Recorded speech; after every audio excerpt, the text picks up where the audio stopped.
Hi friends, எல்லோரும் எப்படி இருக்கீங்க? நாங்கள் ரொம்ப நல்லாயிருக்கோம்.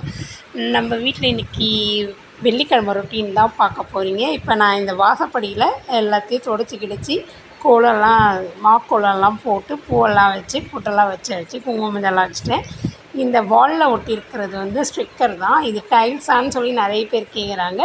இல்லை, இது ஸ்டிக்கர் தான்.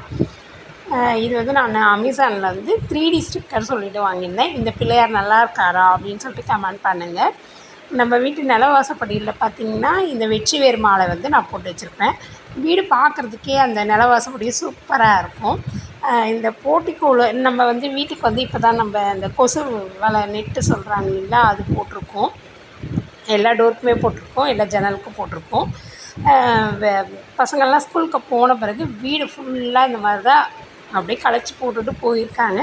இது எல்லாத்தையும் நம்ம எடுத்து வைக்கிறதுக்கு எனக்கு கண்டிப்பாக 2 ஹவர்ஸ் ஆகும். ஏன்னா நம்ம க்ளீனாக செய்யணும் அப்படின்னு நினைக்கிறப்ப இந்த பெட்ஷீட் பாய் தலைகாணி இது எல்லாத்தையும் நம்ம உதிரிட்டு ஜன்னலெல்லாம் ஓப்பன் பண்ணி விட்டுட்டு எல்லாத்தையும் பண்ணி அழகாக நீட் பண்ணுறதுக்கு 2 ஹவர்ஸ் கண்டிப்பாக ஆகும்.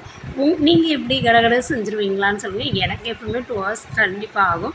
அதுவும் இல்லாமல் இன்றைக்கி வெள்ளிக்கிழமைன்றதுனால நான் எப்பயுமே எல்லா நாளுமே பார்த்திங்கன்னா ஃப்ரைடே நான் சாமி கும்பிடணும் அப்படின்னு சொன்னிங்கன்னா என் வீடு ஃபுல்லாக க்ளீன் பண்ணிட்ட பிறகு தான் நான் சாமி கும்பிடுவேன். காலையில் எழுந்திரிச்ச உடனே முதல்ல பூஜை ரூம் மட்டும் பெருக்கிட்டு தொடச்சிட்டு சாமியை கும்பிட்டுட்டு மற்றதெல்லாம் அப்புறம் பண்ணலாம் அப்படின்னு சொல்லிட்டு நினைக்கவே மாட்டேன் நான். எனக்கு வீடு ஃபுல்லாக க்ளீனாக பண்ணிவிட்டு அதுக்கப்புறம் சாமி கும்பிட்டா தான் ரிலாக்ஸாக சாமி கும்பிட்டா மாதிரி ஒரு திருப்தியாக இருக்க மாதிரி இருக்கும். உங்களுக்கு எத்தனை பேருக்கு அந்த மாதிரி இருக்குன்றதை சொல்லுங்கள். கிச்சன் பாருங்கள், கிச்சன் ஃபுல்லாக அப்படி குப்பை தொட்டி மாதிரி இருக்குது.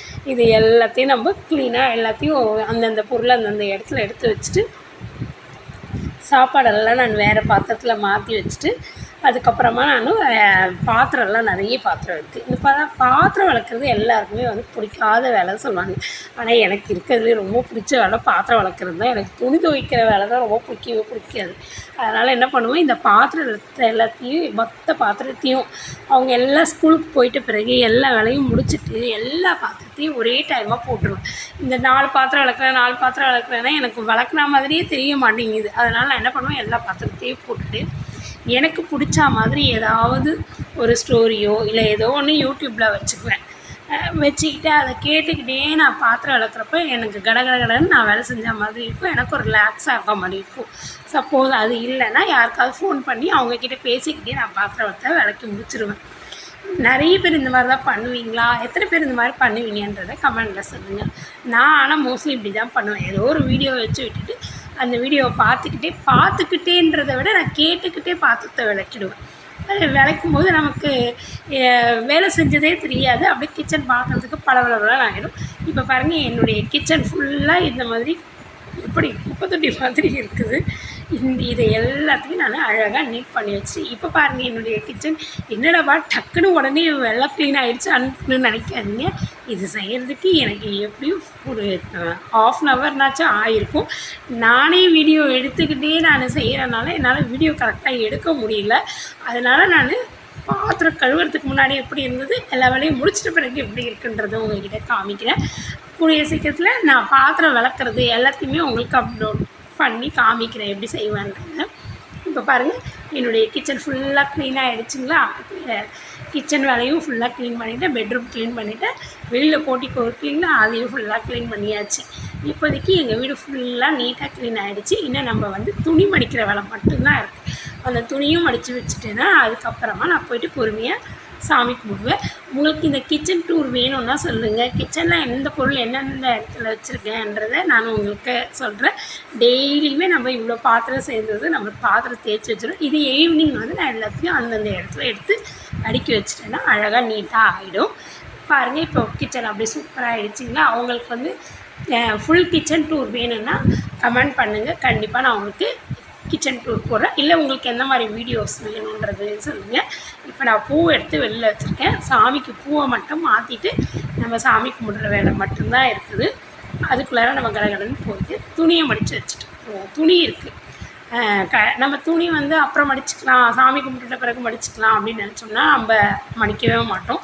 யாராவது விருந்தாளிங்க வந்துட்டாங்கன்னா இங்கே இருக்கிற துணியை எடுத்துகிட்டு போய் அங்கே போடுறது, அங்கே இருக்கிற துணியை எடுத்துகிட்டு வந்து இங்கே போடுறது, இதே தான் இருக்கும். நம்ம கடகடன்னு துணியை மடித்து வச்சிட்டோம்னா நம்ம வீடே பார்க்குறது. இப்போ பாருங்கள், இந்த நம்ம வந்து துணி துவைக்கிறதுக்கு இந்த துணி மொத்தத்தையும் நான் வாஷிங் மிஷினில் துணியை போட்டுருவேன். செல்ஃப் ஃபுல்லாக இந்த மாதிரி தான் இருக்குது. இப்போது இந்த செல்ஃப் எல்லாத்தையும் இந்த துணி எல்லாத்தையும் எடுத்து அந்த இடத்துல வச்சிட்டோம்னா நம்ம வேலை முடிஞ்சிடும். நான் வந்து சாரீ ப்ரீ ப்ளீட்டிங் பண்ணி கொடுத்துட்ருக்கேன். உங்களுக்கு யாருக்காவது சாரீ ப்ரீ ப்ளீட் பண்ணணும் அப்படின்னு நினச்சிங்கன்னா என்கிட்ட கொடுக்கலாம். 250 தான் வாங்குகிறேன். நம்ம இன்ஸ்டாகிராம் பேஜை ஃபாலோ பண்ணுங்கள். ஃபாலோ பண்ணிவிட்டு என்கிட்ட கொடுத்தீங்கன்னா நான் உங்களுக்கு கண்டிப்பாக சாரீ அயர்ன் பண்ணி கொடுக்குறேன். இப்போ இது இங்கே இருக்கிற துணி எல்லாத்தையும் நம்ம வாஷிங் மிஷினில் போட்டு துவைச்சிட போகிறோம். நம்ம வீட்டு வாஷிங் மிஷினில் தான் வந்து நம்ம தோட்டத்தில் இருக்குது. நான் ஒரு நாள் உங்களுக்கு தோட்டத்துடைய வீடியோஸ் எல்லாத்தையும் போடுறேன், பாருங்கள். துணி மடித்து நம்ம அந்தந்த இடத்துல வச்சுட்டு அப்போ பார்க்குறப்ப அப்போ ரிலாக்ஸாக எல்லா வேலையும் முடிச்சுட்டு சாமி ரூமில் போய் சாமியை கும்பிட்றப்ப நமக்கே தெரியாமல் ஒரு ரிலாக்ஸாக இருக்கும். அப்புறம் இந்த டிவி பற்றி நான் உங்கள்கிட்ட சொல்லணும்னு நினச்சேன். இப்போ தான் இந்த டிவி நாங்கள் புதுசாக வாங்கியிருக்கோம். ஹையர் மாடல் 65 இன்ச்சஸ் இது. இதுக்கு முன்னாடி பார்த்திங்கன்னா நாங்கள் சின்ன டிவி தான் வச்சுருந்தோம். 32 இன்ச்சஸ் வச்சுருந்தோம். இந்த ஹால் வந்து நல்லா நீட்டாக இருக்குங்களா, அதனால் இங்கேருந்து பார்க்குறப்ப அந்த டிவி சுத்தமாக தெரியவே தெரியாது. அதில் இருக்கிற எழுத்தெல்லாம் சுத்தமாக தெரியாது. பிக்சர் தெரியும், அதில் கீழே இருக்கிற எழுத்தெல்லாம் படிக்கவே முடியாது. நியூஸில் போடுறாங்கன்னா அந்த எழுத்தெல்லாம் போய் படிக்க முடியாது. கிட்ட போய் இருந்து பார்த்து படித்தா தான் படித்தாமா தெரியும், இல்லைன்னா தெரியவே தெரியாது. வீட்டுக்கு வர கெஸ்ட்டுங்க எல்லாருமே கேட்பாங்க, என்ன ஹால் பெருசாக இருக்குது, டிவி என்ன குட்டியாக வச்சுருக்கீங்க அப்படின்ட்டு. அதனால் இந்த டிவியை எடுத்துகிட்டு போயிட்டு நாங்கள் பெட்ரூமில் மாட்டிட்டோம் அந்த சின்ன டிவியை. ஆனால் இந்த டிவி பார்த்திங்கன்னா 2015 டிவி, ஸ்மார்ட் டிவி கிடையாது, நார்மல் டிவி தான் இது. பட் இருந்தாலும் நாங்கள் பெட்ரூமில் வந்து பென்ட்ரைவர் போட்டு படம் ஏதாவது நல்ல புது படம் ஏதாவது இருந்துச்சுன்னா பென்ட்ரைவரில் போட்டு பார்த்து அப்போ நைட்டில் பார்த்துக்குவோம்.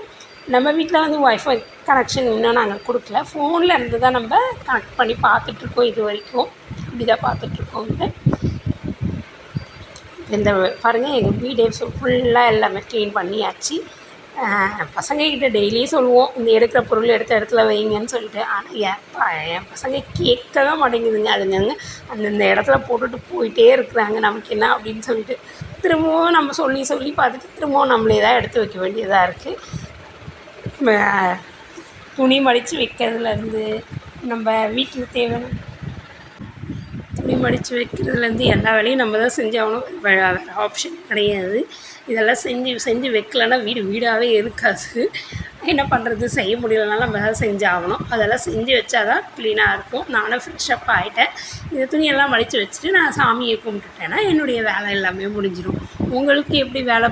காலையில் பசங்க ஸ்கூலுக்கு போன பிறகு அந்த காலையில் அந்த 6 o'clockலேருந்து 8 o'clock வரைக்கும் பார்த்திங்கன்னா பரபரன்னு வேலை செஞ்சுட்ருப்போம். ரிலாக்ஸாக ஒரு காஃபி கூட குடிக்க முடியாது. அந்தளவுக்கு அப்படியே ஐயோ அது செய்யணுமே இது செய்யணுமே அப்படின்னு சொல்லிட்டு செஞ்சிட்டே இருப்போம். அவங்கெல்லாம் போன பிறகு தான் நமக்கு கொஞ்சம் ரிலாக்ஸாக இருக்கிற மாதிரி இருக்கும்.